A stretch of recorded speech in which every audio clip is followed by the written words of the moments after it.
YouTube, welcome back to the channel, and welcome back to Connecting with Creators.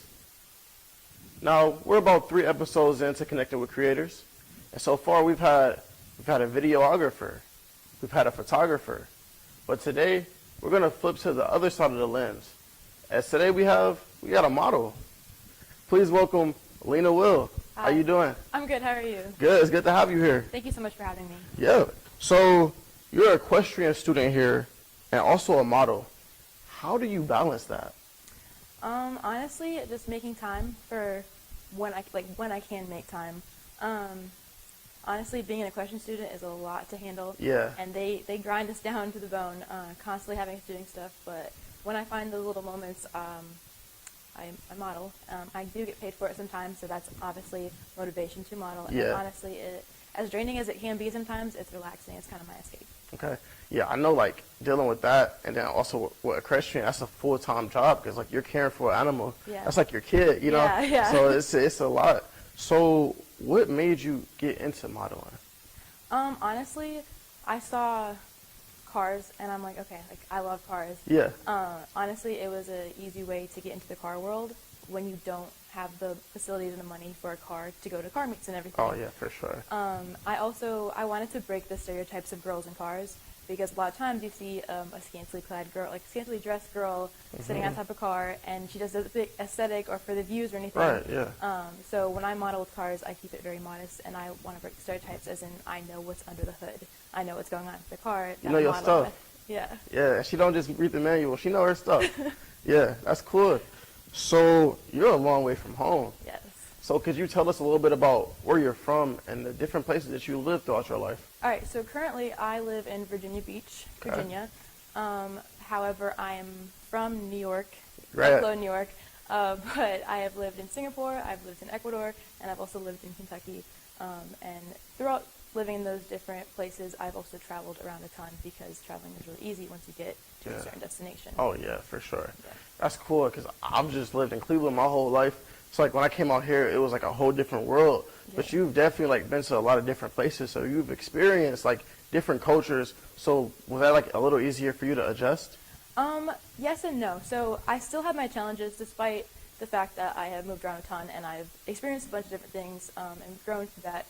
I faced my own challenges with this because it was my first time losing my family. Yeah. Because even though every single move was different and each move had their own challenges, one thing I could fall back on was my family. Okay. But coming here was my first time leaving the nest. Even though it wasn't a difficult move because, in a sense of destination-wise, yeah, it was definitely difficult because I felt I didn't have the support, despite the fact I did have the support of my family. It was just kind of hard stepping out of the nest alone. Yeah, it's always that first step. I feel like no matter, even if you're like from the town that you go to school in, just being in that environment where like you're an adult now, you're gonna have to make adult decisions, and like depending on the decisions you make, you're gonna have to face adult consequences. Yeah. So that's definitely something I feel like all like students and just like all people have to face like some point in time. But I think that's definitely interesting, like given your background. Yeah. So my next question is, how would you say that like moving from like place to place throughout your childhood really like kind of like affected the person who you are? Personally, I feel like it's really, really helped me grow into the person I am. Okay. Because from a young age, I was experiencing poverty and third world cultures. So I moved away from New York when I was just 3 years old. Okay. And the first destination was Singapore. And Singapore is one of the richest, fanciest cities in the world. However, when we lived there, we traveled all over Southeast Asia, so Indonesia, Thailand, Cambodia, Malaysia, all that kind of stuff, which is nothing like Singapore at all. Yeah. And once a month, we would travel to an orphanage in Indonesia, and we'd help, like, bring the food, we'd help clean them up and everything, like, clean up the orphanage and take care of them. So as a, 4-year-old, I was seeing starving kids on the side of the road and everything. Yeah. And it really just, it warped my view, and not warped, it helped shape my view to appreciate what we have and realize that, in the United States, we have it so nice, which I couldn't even compare, because I had moved away from the United States when I was so young that just seemed normal to me.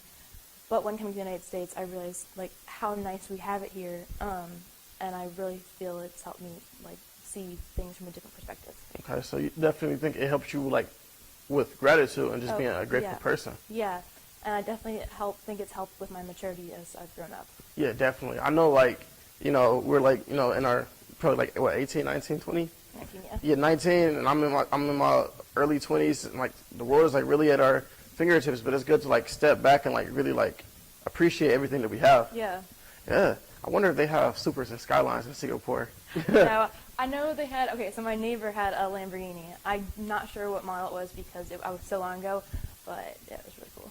All right. So we're going to take a quick commercial break. During the break, I'm going to ask her if I can borrow her neighbor's Lamborghini. But we'll be back in just a few seconds.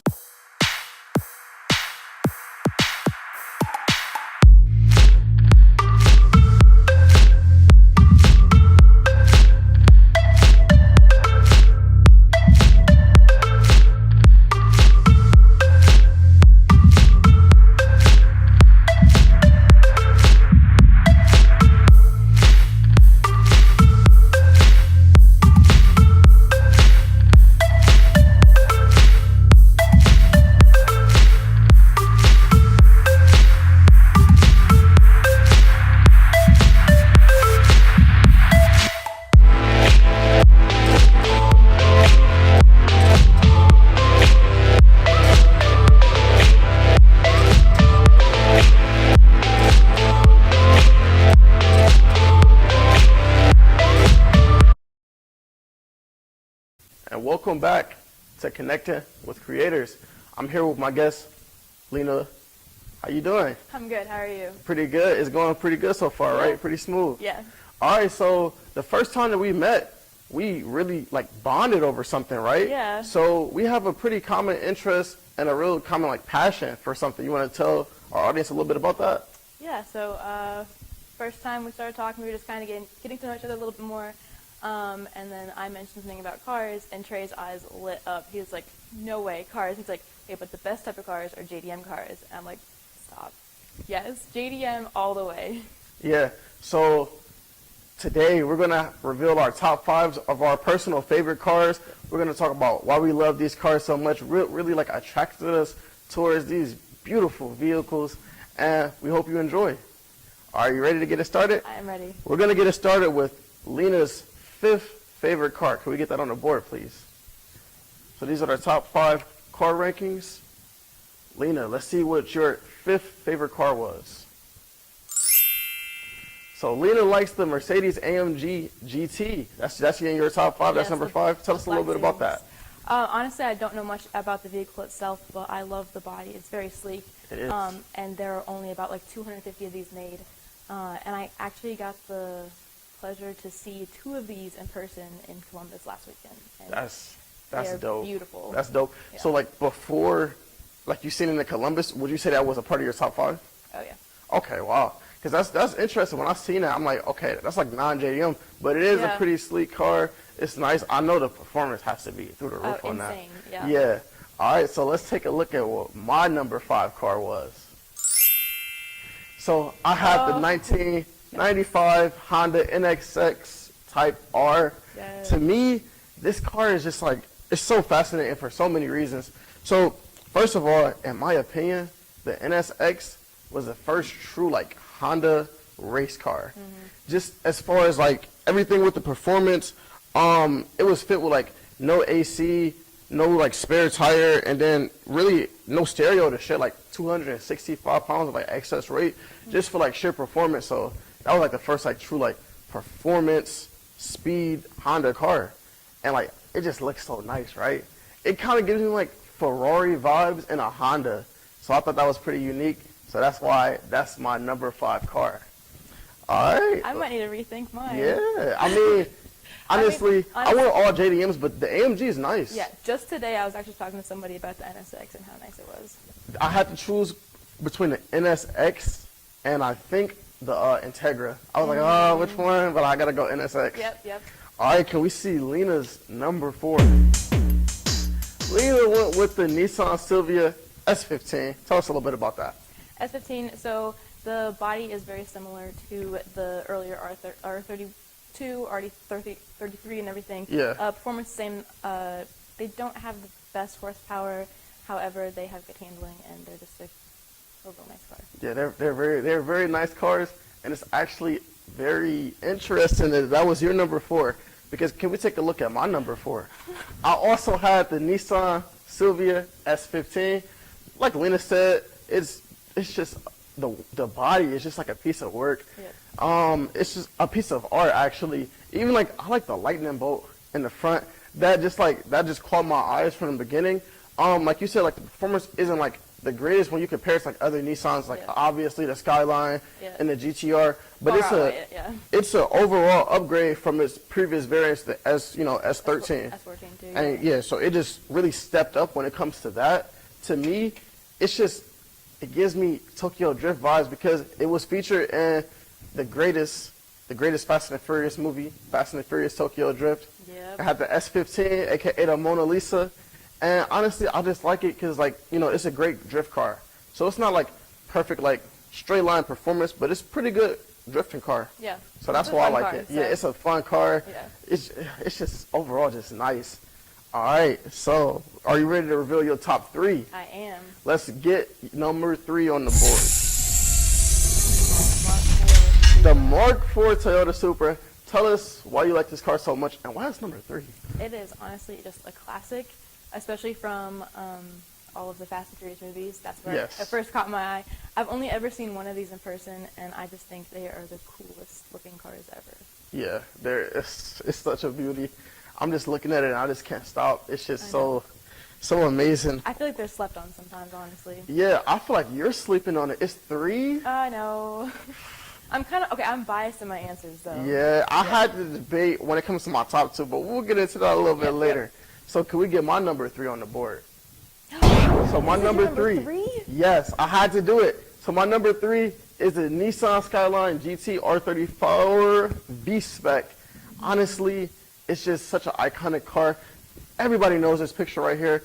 That's Too Fast, Too Furious, Brian O'Connor Skyline. It's just such a beautiful car. Obviously, Paul Walker made it just such an iconic vehicle. I mean, it's a 2.6 liter turbocharged engine, and it averages 350 base horsepower before modification. So it's definitely a racer. I mean, what can you not do with this car? It's good for drag racing, street racing. If you just want to go to a car show and just show off your car, it's so beautiful. It's a drifter, all of that. I mean, I just feel like everybody knows that car. Everybody knows that car. Yep. It's Godzilla, you know what I'm saying? I got on the R35 t-shirt, but it's definitely up there for me. That blue, I feel like blue is like really like the best color for it. Yeah, we know Paul Walker really like made that such an iconic car. So that's why it's on my number 3. Okay. Can we see Lena's number 2? Mazda RX-7. Mazda finally getting a little bit of love. RX-7. I feel like this is probably like one of the few Mazdas that really like put like Mazda on the list as far as like JDMs. Yeah. So tell us a little bit about this car, why you like it so much. I love this car honestly because it's sleek body and it's got great handling. Again, horsepower not the best in it. However, I feel like it's a great car to race. Yeah, it's definitely a great looking car. Performance is sleek, it's nice and light. Yep. Something similar that I like as like the NSX. Me personally, my legs may be a little bit too long to fit inside that car. But it's pretty nice, and like, I like the Rocket Bunny kit with it. Yes. I really like the Rocket Bunny kit with it. I feel like that kit, when you put that on there, it definitely makes it a top 5 car. So I agree. See, my favorite kit on it is the Veal Slide. The Veal Slide. I might have to do some research on that, look it up. The Veal Slide is the one that was in one of the Fast and Furious movies. Yeah. So this was in the original Fast and Furious. This was Dom Toretto's car. So you know what I'm saying? It got a little bit of history behind it. Could we see my number 2? This is controversial. Let's get my number 2 on the board. So I went. This is number 2? Yes, it's number 2. I had to. So I went with the Nissan GT R35. Even though I'm wearing the shirt, I gave it its respect. I had to put it on too. My favorite, honestly, before I even get into like everything I like about it, my favorite kit used to be the Ben Sopra, but now it definitely has to be the Boris Kamikaze. Okay. That kit, it's in that picture right there on the right with the red one. That's such a sleek kit. I seen this car in person one time, and I just thought like, wow, I gotta grind so I can like get that. My thing is like, it's such an iconic car because it comes from the Skyline family. Yeah. So if you're gonna try to upgrade from an R34, you got to go big. And Nissan definitely went big with this one. I love it. My thing is, it's just like, it's such a beauty to look at. Its performance is up there. It's the most powerful Nissan engine ever. 3.8 liter V6 base. RB26. Huh? The RB26. Oh yeah. It's so many different like names and like terms and stuff like that. The horsepower is up there. Like it's around like 473 base horsepower. Yeah. And that's before mods.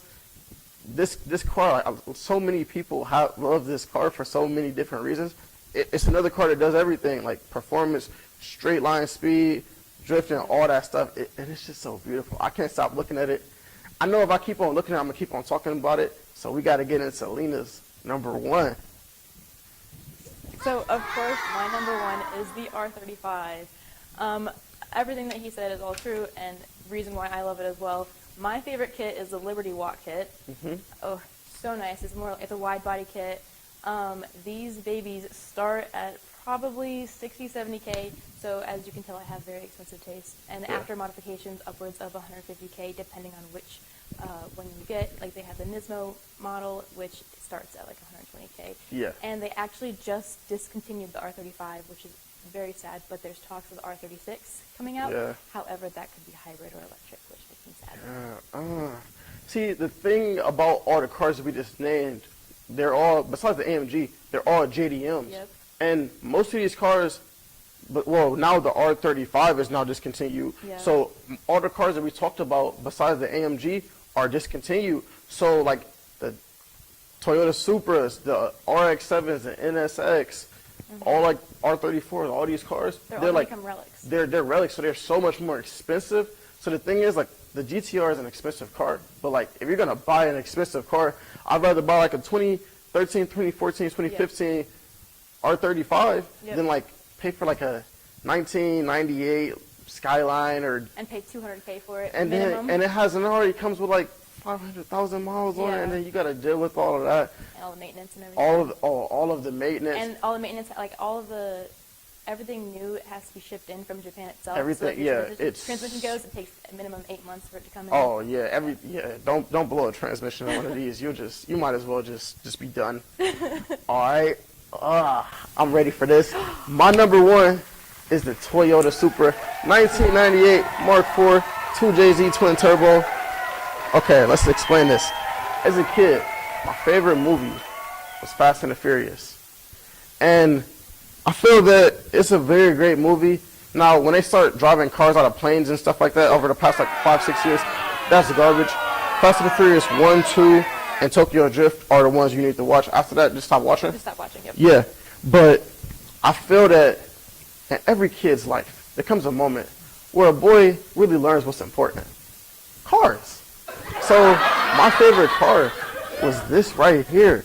When I watched this movie, Fast and the Furious, and I seen Brian O'Connor and Toretto and his whole crew, and they built up the Toyota Supra from scratch.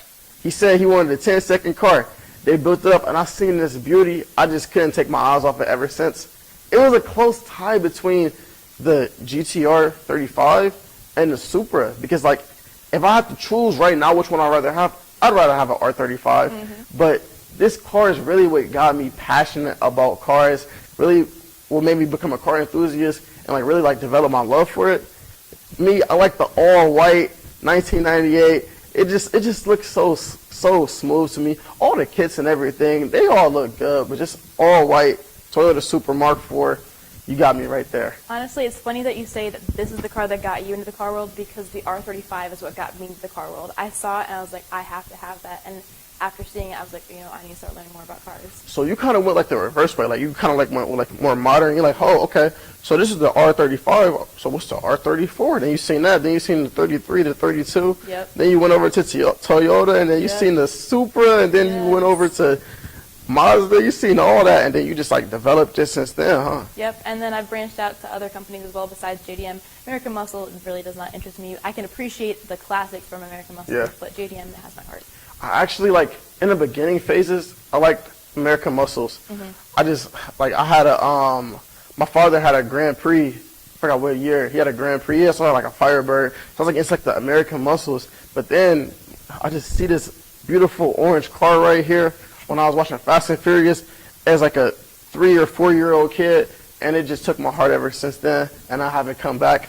So that's our top 5s. Hope you enjoyed it. This was so fun. This was a lot of fun. Just talking about cars with somebody like that, it's just my passion. Yeah. So I definitely hope that you enjoyed your episode on connecting with creators. I did. Thank you so much for having me tonight. I had a great time talking to you. So the final question, which you would be, because you're 19 years old, so you already got it, and you seem like you have a very great mindset. So what would you say are your career aspirations? Honestly, I would love to become a strong businesswoman in the car world. I feel like there's not enough women in the car industry, or at least not enough women represented how I feel we should be represented. Okay. I mean, you definitely can make your name in the car world. You know about horsepower and you know about horses. So you got it going from there. Yep. All right, guys, thank you for watching today's episode of Connecting with Creators. Please make sure you like, comment, and subscribe. We will be back next Saturday. And remember, get 1% better every single day. Thank you.